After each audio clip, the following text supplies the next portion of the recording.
देश में भारतीय रेलवे के हजारों रेल एक्ट अप्रेंटिसों के उम्मीद कॉमरेड शिव गोपाल मिश्र मेरे साथ हैं। आज मैं विशेष तौर पर सिर्फ अप्रेंटिस के बारे में बात करना चाहता हूं। आप मिश्रा जी ये बताएं कि ये रेलवे एक्ट अप्रेंटिस है क्या? रेलवे एक्ट अप्रेंटिस वो लोग हैं जिनको कि जो अप्रेंटिस एक्ट है भारत सरकार का, उसके अंतर्गत हर इंडस्ट्री में 3% उनको लिया जाना चाहिए। अब तो ये संख्या बढ़ा दी गई है, लेकिन अभी रेलवे में जो एक्ट अप्रेंटिस लिए जा रहे हैं वो उसी स्कीम के अंतर्गत लिए जा रहे हैं। काफ़ी अरसे से उनकी भर्ती हो रही है। तो यही जो है हमारे एक्ट अप्रेंटिस हैं, ये काफ़ी अच्छे ट्रेंड होते हैं रेलवे के मामले में, और ये बहुत ही अच्छे कुशल कर्मचारी साबित हो रहे हैं। मिश्रा जी, रेलवे में हजारों एक्ट अप्रेंटिस कार्य कर रहे हैं। क्या जब इन्हें अप्रेंटिस की ट्रेनिंग दी जाती है तो रेल द्वारा ये कहा जाता है इनको नौकरी देंगे? नहीं, ऐसा नहीं है। इनको सिर्फ ये कहा जाता है कि हम आपको ट्रेनिंग देंगे, हम आपको नौकरी नहीं देंगे।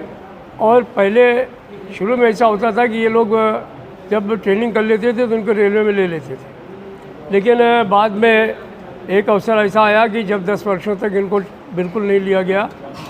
बाद में जब रामविलास जी आए, हम लोगों ने उनको एयरपोर्ट पे घेरा तो बोनट पर खड़े होकर के उन्होंने मेरे साथ अप्रेंटिसेस की बहाली की बात की, और उसके बाद वापस जा कर के उन्होंने आदेश दिए कि अप्रेंटिसेस को बहाल किया जाए। ये लखनऊ एयरपोर्ट की बात बता रहा हूँ आपको मैं।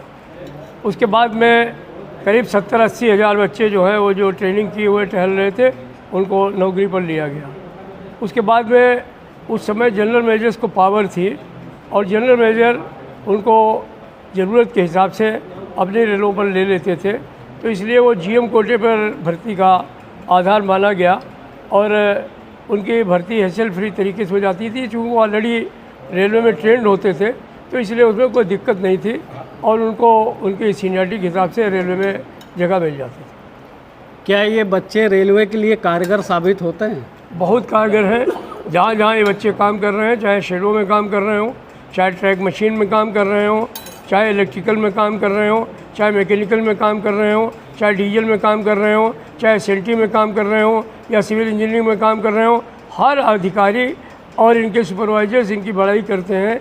इनके कार्य क्षमता और इनकी कार्य दक्षता की कोई तुलना नहीं की जा सकती। ये लोग जो है वो रेलवे के लिए बहुत ही प्रोडक्टिव हैं, और इनकी दक्षता के आधार पर हम ये कह सकते हैं कि रेलवे की प्रोडक्टिविटी को बढ़ाने में अप्रेंटिसेस का बहुत बड़ा हाथ है। मिश्रा जी, ये बच्चे ये कहते हैं कि जीएम पावर, ये जीएम पावर क्या चीज़ है? जीएम पावर पहले ये थी कि जनरल मैनेजर को इस बात का अख्तियार था कि जहाँ कहीं आवश्यकता हो वहाँ पर जनरल मैनेजर भर्ती कर सकता था, लेकिन बाद में इसका दुरुपयोग होना शुरू हो गया। कुछ लोगों ने एमआर डिजायर करके बहुत सारे लोगों को भर्ती करा दिया। इसमें कोई सीबीआई का केस हो गया। वो सीबीआई का केस जो है वो इस तरीके से चला कि जनरल मैनेजर्स ने भर्ती ही बंद कर दी, और बाद में इसमें एक आपत्ति वो लगा दिया गया कि जनरल मैनेजर अकेले भर्ती नहीं कर सकता है। अगर जनरल मैनेजर चाहे तो 3 लोगों की कमेटी बना दे, वो भर्ती करे। जब 3 लोगों की कमेटी बना दी गई तो उसमें लाखों एप्लीकेशंस आ गई, और उन कमेटी ने इसको भर्ती करने से इनकार कर दिया। तो ये मामला जो है वो वहीं पे रुक गया, और जीएम पावर जो है वो समाप्त हो गई। हम लोगों ने इस बात को देख करके फिर जब 7-8 साल हो गए और ये बच्चे घूमने लगे, तो हम लोगों ने इस सवाल को रेल मंत्री के सामने उठाया। पीयूष गोयल जी ने तो माने ही नहीं, कहा कि नहीं, हम नहीं कुछ कर पाएंगे। ये जो अश्विनी वैष्णव जी हैं, जब ये आए और जब त्रिपाठी जी हमारे सीआरपी बने, तो हम लोग इनके पास गए कि भाई ऐसा मामला है, ये बच्चे इतने योग्य हैं, अभी तक भर्ती हो रहे थे, अब आप इनको भर्ती नहीं कर रहे हैं। तो उन्होंने हमसे कहा इसमें सुप्रीम कोर्ट की रोक है। हमने कहा कि सुप्रीम कोर्ट का कोई भी रोक हमको दिखा दीजिए तो हमारी मांग उठाना बंद कर देंगे। बाद में उन्होंने जांच कराई, पता चला सुप्रीम कोर्ट की कोई रोक नहीं है। अल्टीमेटली ये फैसला हुआ कि जो भी भर्ती की निकलेगी 1800 के ग्रेड पे में, उसका 20% जो है वो इन कोर्स कंप्लीटेड एक्ट अप्रेंटिस से भर्ती किया जाएगा, और इनका जो एनसीवीटी के मार्क्स हैं इनको मिले हैं, उसका 1/3 जो है वो इनके जो मार्क्स होंगे, जो रिटन इम्तहान में मार्क्स आएंगे, उनमें जोड़ दिया जाएगा।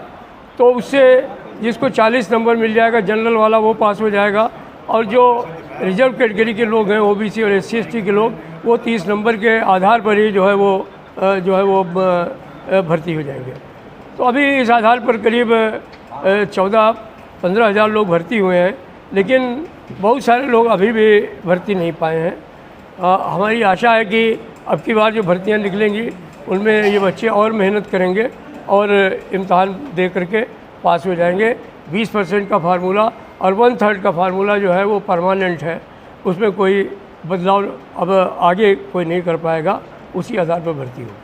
मिश्रा जी, ये 109 बैच का क्या मामला है? 109 बैच का मामला ये है कि कोविड की वजह से, चुनाव की वजह से कुछ राज्यों में जो NCVT के इम्तहान होने चाहिए थे वो समय से नहीं हुए। ये 2 साल की ट्रेनिंग करते हैं, 6 महीने के अंदर इनका NCVT का जो हो जाना चाहिए जिससे कि इनको सर्टिफिकेट्स मिल जाए।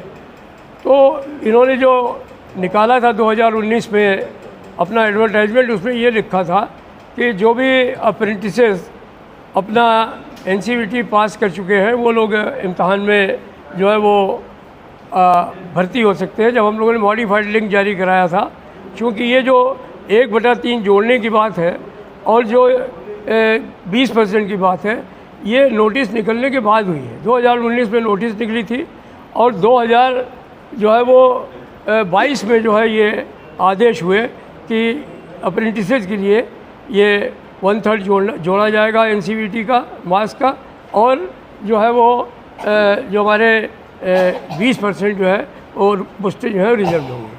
तो उस समय मॉडिफाइड लिंक इशू हुआ, मॉडिफाइड लिंक में लोगों ने अप्लाई कर दिया। अब ये 109 वाले बैच वाले बच्चे जो हैं इन्होंने भी अप्लाई कर दिया, ये सोच करके कि अभी तो हम पास हो ही गए हैं। 2019 में पास नहीं थे, लेकिन 2022 तक ये सब पास हो गए थे। अब इनका इम्तहान भी ले लिया गया, इनका मेडिकल भी हो गया। अब उनको कहा जा रहा है कि हम आपको छांट देंगे, बल्कि कहीं कहीं पर लोग भर्ती भी हो गए, उनको निकालने का काम हो रहा है। मैंने मंत्री जी से भी कहा है, बोर्ड से भी कहा है, लेकिन सब लोग हाथ खड़े कर रहे हैं।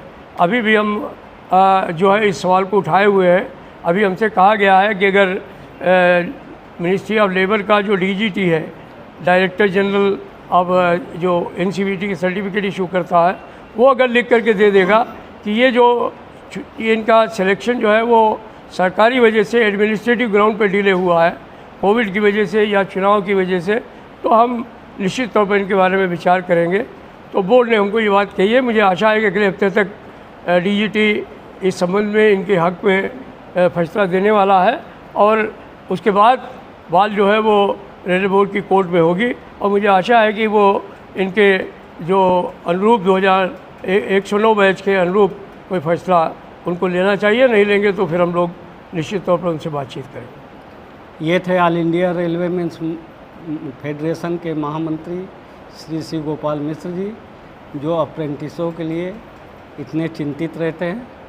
साथियों, आप इस चैनल को खूब शेयर, सब्सक्राइब एवं लाइक एवं कमेंट से नवाजें। धन्यवाद।